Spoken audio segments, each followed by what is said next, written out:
I am Dr. Sunil Sawant, Professor and Head, Department of English, Kishanvir Mahavidyalaya Vai. The topic of my presentation is Preface to Shakespeare by Dr. Samuel Johnson. Dr. Samuel Johnson was one of the most significant figures in the history of English literature. He is very famous for biography written on his life by his friend James Boswell. He is also known for the work of compiling the very important dictionary during the 18th century. He is also famous for his periodicals, The Rambler, The Tatler, The Idler, and to his credit is The Lives of the English Poets, published in 1781, which was published in 10 volumes, where we find Dr. Johnson provides us biographies of different poets, as well as he gives us critical insights about their contribution to English poetry. Now, this preface which Dr. Johnson wrote to his collection of plays of Shakespeare. Now, this preface deals with the characteristics, the peculiar features of Shakespeare's work of art. Now, Shakespeare wrote around 37 plays, and here we find Dr. Johnson, he compares these plays, and through comparison we gather the characteristics, the merits of Shakespeare's work of art. Now, Shakespeare has assumed the dignity of an ancient author because of the fame, recognition he has garnered, he has collected over the years. He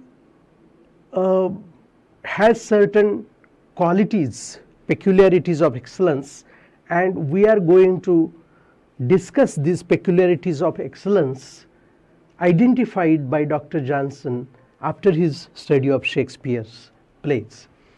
Now, the first important peculiarity of excellence of Shakespeare is accurate characterization. Shakespeare offers to the readers representations of general nature. Instead of presenting particular manners, he presents general sort of characterization which is faithful to human nature. He in a way holds up to his readers a faithful mirror of manners and of life. And his characters, they are the products of common humanity. His persons act and speak by the influence of the general passions and principles. Shakespeare's scenes are occupied only by men who act and speak as the reader thinks that he should himself have spoken or acted on the same occasion. Shakespeare's characterization is ample and general because he adheres to general nature of human beings. And Shakespeare comes closer to the remote and familiarizes what is wonderful.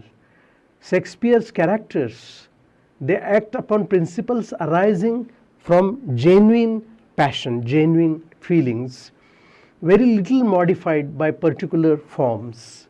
Their pleasures and vexations are communicable to all times and to all places, and there is something universal about Shakespeare's characterization. Now, the second peculiarity of excellence identified Dr. Johnson is realistic dialogues. The dialogues in Shakespeare's plays, they are extremely realistic, and whether they are tragic dialogues or comic dialogues, we find they vividly present human life. The next peculiarity of excellence in Shakespeare, identified by Dr. Johnson, is mingling of various genres, various forms. Instead of presenting only tragic or serious kind of piece of action or comic sort of action, Shakespeare gives us what we can call tragicomedy. His tragedies have comic scenes embedded in them. Now, Shakespeare makes use of comedy, tragedy, and also he has written some histories. Shakespeare's plays, they are neither tragedies nor comedies, but compositions of a distinct kind. They combine good qualities from tragedies as well as comedies. Shakespeare has united the powers of exciting laughter on the one hand and sorrow on the other. Johnson therefore justifies Shakespeare's mingled drama, where Shakespeare combines the tragic elements as well as comic elements, and what we have is the mingling of tragic as well as comic elements in Shakespeare's world of art.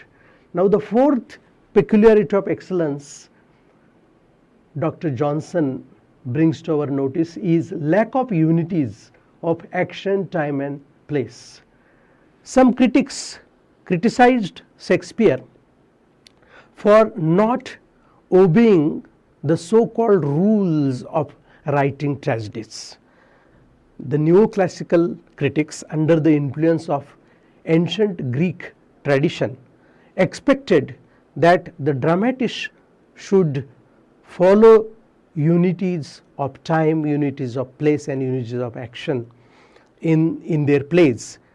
But in Shakespeare, we find Shakespeare in a way revolts against this constraint, this burden of following unities of action, time, and place.